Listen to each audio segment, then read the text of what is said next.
Pada saat Meta itu masih menggunakan interest, iklan salah satu klien aku ini dari yang dulunya boncos itu bisa berubah menjadi profit. Terus sekarang ketika Meta itu sudah menggunakan AI atau algoritma Andromeda, nah iklan klien aku ini dulunya juga boncos juga. Tapi setelah melakukan perbaikan ini dan itu, ketika konsultasi, iklannya juga bisa menjadi lebih profit. Itu semua bukan karena ngutak-ngatik dashboard. Karena faktanya, itu yang sudah mungkin kamu lakukan. Tapi nyatanya, hasilnya ya gitu-gitu aja kan. Karena yang seharusnya dilakukan, itu adalah menerapkan strategi ngulik di luar dashboard. Hanya dengan cara itu, iklan kamu itu bisa tetap relevan dan bisa profit kapanpun.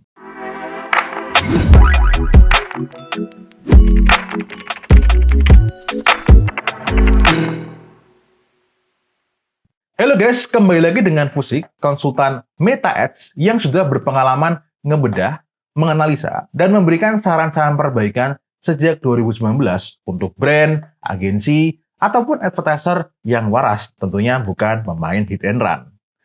Oke guys, di video Facebook Ads atau dukun series terbaru kali ini, aku akan ngobrolin lagi-lagi ngulik di luar dashboard. Nah, untuk video kali ini aku akan ngebahasnya adalah, sebentar supaya nggak ngalor ngidul ngomongnya ya, itu ada dua hal ya, yang mana dua hal ini aja kalau kamu praktekin, beneran dipraktekin, itu dampaknya juga luar biasa. Karena ini adalah fondasi yang kuat.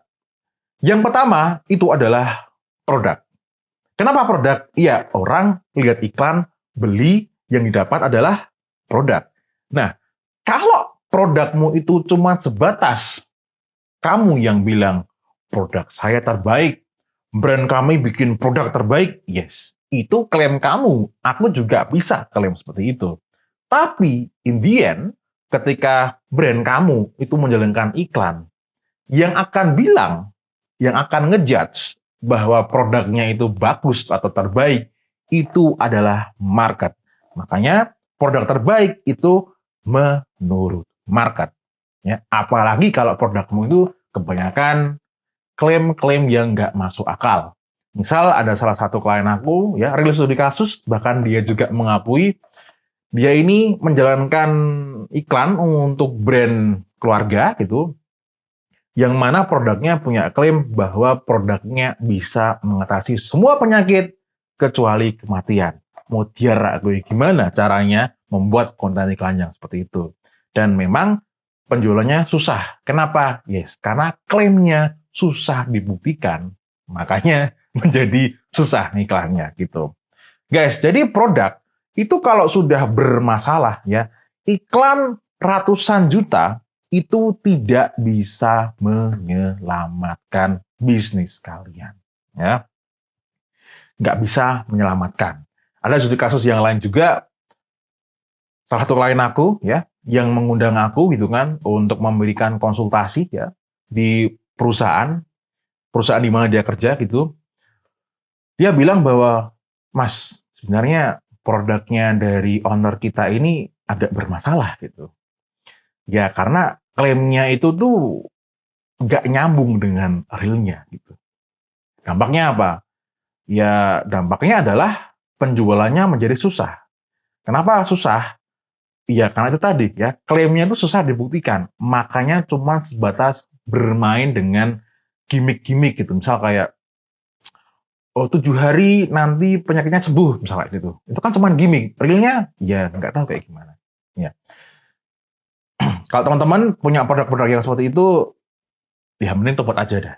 Ya, jadi kalau teman-teman punya produk yang bagus, pertahankan. Tapi kalau produknya itu mirip-mirip kayak gitu, fake-fake klaim kayak gitu, waduh, mending tobat. Kasihan yang beli. Karena begini guys, ketika produk itu ditawarkan ke market lewat iklan, misal Meta, ya mau nggak mau, produknya itu harus bersaing dengan, harus bersaing di market. Pedang-pedangan kan gitu. Misal nih, katakanlah kamu di sini sedang mencari obat atau sesuatu yang bisa mengatasi insomnia, misalnya gitu. Itu kan kalau kamu sedang mencari itu, ntar di Instagram tuh akan muncul produk yang ditawarkan itu, tapi dari brand A, B, C, dan D, misalnya gitu kan. Yes, kalau produk kamu itu di persepsinya calon pembeli, itu kok ini kayaknya nggak masuk akal dia penawarannya. Oh, ini kayaknya sama kayak yang tadi, dia cuman beda brand aja kayak gitu. Nah, itu kan menjadi susah bertarung. Tapi kalau produk punya keunggulan yang memang bisa bertarung, nah ini bisa menang. Itu dulu ya. Jadi kalau produknya bisa menang bersaing, ya iklannya menjadi effortless. Oke, terus gimana caranya agar produk kita itu bisa memenangkan kompetisi? Yes, jadi ada 3 hal yang perlu dilakukan. Yang pertama adalah ya mau nggak mau harus melakukan analisa kompetitor. Coba cek di market ya, entah di Shopee, entah Tokopedia, entah di Facebook Ads Library gitu kan. Ceklah kompetitor-kompetitor yang masih berjualan seperti brand kamu. Cek, oh brand A, B, C, D, dan E, dan seterusnya, itu produk yang dijual apakah sama dengan brand dari aku? Oke, sama. Gitu. Kalau sama, apakah produk dari brand aku itu memiliki keunggulan atau pembeda dari brand-brand yang ada di luar sana itu? Kalau jawabannya, ternyata produk yang aku tawarkan itu sama aja mas itu. Nah, ini harus aku ngomong apa adanya. Berarti kalau produknya sama, ya udah. Berarti kamu harus siap ya dengan konsekuensi produk kamu itu akan dipersepsikan oleh market ya lu lagi sama aja kayak gitu. Tapi kalau produk kamu bisa berbeda, ya itu bagus gitu. Ya, sebenarnya ada satu strategi lagi kalau produknya sama itu bisa menang dengan namanya brand positioning. Tapi itu nanti pembahasan yang lain aja ya gitu. Oke, terus yang kedua adalah cek minat pasar. Nah, ini cara yang paling mudah dan bisa dikatakan paling cepat gitu. Jadi untuk cek minat pasar, yaudah kamu ngiklan aja pakai Meta Ads dengan objective conversion, sales, entah kalian pakai cepas yang ke Shopee, entah penjualan ke website kayak gitu kan. Intinya ngetes ombak, ngetes market gitu. Kalau ternyata hasilnya, marginnya itu kok setelah dikurangi iklan itu masih ada profit ya. Oke, berarti pertanda bahwa produk yang kamu iklankan itu masih masuk. Ada minat pasarnya gitu. Nah, terus yang perlu kamu lakukan yang ketiga adalah cek apakah produknya itu masih relevan. Kan nggak mungkin ya kamu berharap ada penjual yang bombastis dari fidget spinner. Atau kamu berharap penjual yang bombastis dari penjualan masker. Udah nggak kayak dulu lagi. Ya, jadi jangan berharap menjual produk yang tren di zaman dulu ya, terus berharap penjualan bombastis di zaman sekarang. Nah, itu dicek. Setelah produk tadi udah kamu cek dan beneran udah aman gitu, karena tujuannya adalah dengan produk yang itu market fit, itu yang akan membuat iklannya itu menjadi effortless. Ya, maka masuklah di ngulik dashboard yang kedua itu adalah konten iklan. Ya, sebenarnya konten iklan kalau produknya udah market fit itu bikin konten iklan yang sederhana aja itu udah bisa melejitkan penjualan karena produknya sudah market fit. Cuma pertanyaannya, konten iklan yang seperti apa? Oke, jadi untuk membuat konten iklan, ya, pertama adalah kalian harus melakukan yang namanya adalah riset market. Cek masalah yang dihadapi oleh marketmu itu apa.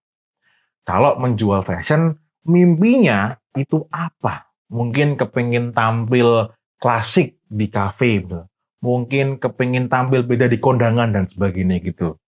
Dan juga cek juga di market itu trennya kayak gimana, maksudnya gimana tren itu. Misal di market itu sedang ngetren bahwa misal kamu jualan kelas misalnya gitu, digital marketing, udah nggak zaman lagi pakai gimmick dapat kelas, dapat grup support gitu, dibales pasti akan dibales sampai kapanpun. Nah, ternyata market udah jenuh dengan itu karena katanya bullshit. Oh, ternyata kalau dari riset market itu udah nggak relevan gitu. Oh, mungkin kalau aku nawarin dapatnya adalah akses one on one itu lebih masuk akal. Misal seperti itu. Oke, setelah melakukan riset market, maka yang akan kalian dapatkan adalah konten iklan yang relevan. Ya. Misalnya contoh, ada orang yang DM aku lihat dari iklan gitu kan. Dia bilang, Mas, iklan yang Mas bikin tuh, wah, kok berani ya Masnya ya? Nggak takut, nggak takut Mas nyindir-nyindir advertiser yang barbar gitu kan. Nah, itu berarti kontennya relevan. gitu ya. Tapi ingat, konten yang relevan, kalau produknya itu yang minat sedikit atau nggak oke, ya sama aja. Oke? Oke, setelah konten iklannya itu yang kamu bikin relevan, atau udah mengerti mana konten yang relevan, kamu perlu melakukan ya atau perlu bikin konten iklan dengan berbagai macam angle ya. Misal di aku angle pertama adalah untuk advertiser, angle yang kedua adalah untuk agensi, angle yang kedua adalah untuk brand, misalnya gitu. Atau contoh yang kedua nih, misal teman-teman di sini ada yang punya brand fashion gitu. Let's say fashion yang kamu jual itu ternyata bisa loh untuk pekerja kantor. Oke, berarti angle pertama untuk pekerja kantor. Angle yang kedua bisa untuk nongkrong. Oke, bisa untuk nongkrong yang kedua. Terus yang ketiga, let's say bisa untuk kondangan, misalnya gitu. Nah, itu dibikin angle.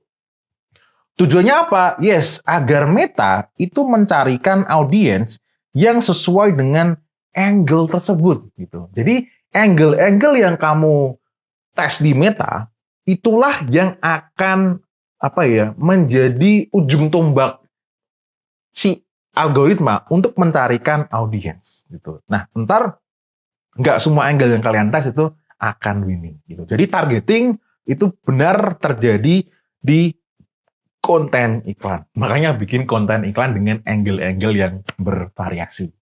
Oke, sekarang kita mulai masuk ke bagian agak teknis ya, tapi masih menggunakan tab aja gitu.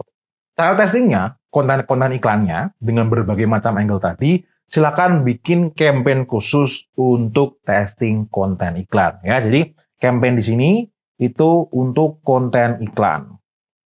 Konten iklan ya. Dan pastikan di campaign itu hanya untuk satu produk aja. Produk yang lain itu nanti di mana? Di campaign yang lain. Oke, jadi khusus di campaign A itu untuk produk A dan testing berbagai macam angle untuk produk A supaya nggak kecampur aja gitu. Dan tentu objektifnya adalah conversion ya, misal sales kayak gitu, atau mungkin lead kalau teman-teman yang mencari prospek kalau untuk teman-teman yang mencari lead kayak gitu. Terus buatlah sejumlah ad ya yang sama dengan jumlah konten iklan. Misal mau testing 3 konten iklan, berarti bikin 1, 2, 3 ad yang mana di masing-masing ad ada konten iklan yang berbeda. Dan untuk budgetnya ada di level ad set di sini. Oke. Sini ya. Aku menyarankan di 100.000 per hari untuk satu konten iklan. Kalau di bawah itu gimana? Ya, ntar lebih lambat aja gitu ya. Terus guys ya, ntar jalankan aja, itu dijalankan ya. Dijalankan itu 1-3 hari, terus lanjut sampai 7 hari gitu. Nah, terus langkahnya angle yang nanti enggak sesuai dengan KPI yang sudah kamu set, jangan tanya sekarang KPI apa, nanti kepanjangan videonya. Yang enggak sesuai dengan KPI, iklannya bisa kamu matikan. Oke, adsetnya yang dimatikan. Nah, konten iklan yang misal kamu anggap winning sesuai dengan KPI, mau dinaikin budgetnya, itu boleh-boleh aja. Asalkan budgetnya masih di dalam anggaran bulanan kamu gitu. Nah, guys, kan yang namanya iklan, itu kan bisa aja ya udah winning 7 hari atau winning sampai sebulan, besok-besoknya itu iklannya udah nggak winning lagi. Itu bisa terjadi. Nah, terus gimana kalau iklannya sudah nggak perform?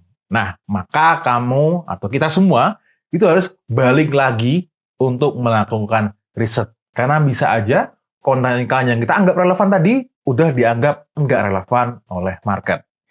produk yang let's say nih tahun ini udah oke produknya, tapi tahun depan mungkin produknya udah nggak oke. Kenapa?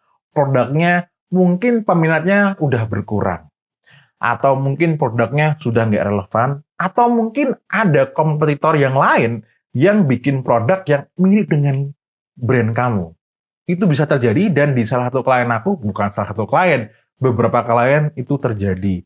Mau ngiklan sampai sehebat apapun teknisnya, mau pakai budget segede apapun, kalau kondisi produknya udah kayak gitu, yes, nggak bisa diselamatkan. Ya, jadi solusinya gimana? Ya, launching produk baru, misalnya seperti itu. Ya, jadi guys, agar iklannya itu stay relevan, maka perhatikan dua variabel tadi, produknya sama konten iklannya, sama lihat metrik di dashboard kamu apakah masih sesuai dengan KPI. Tapi jangan ngutak-ngatik dashboard, utak-atiklah di luar dashboard. Aku menyebutnya adalah ngulik di luar dashboard. Oke guys, ya cukup panjang tadi. Semoga ini bisa langsung kamu aplikasikan di mungkin agensi kamu atau mungkin di brand kamu gitu.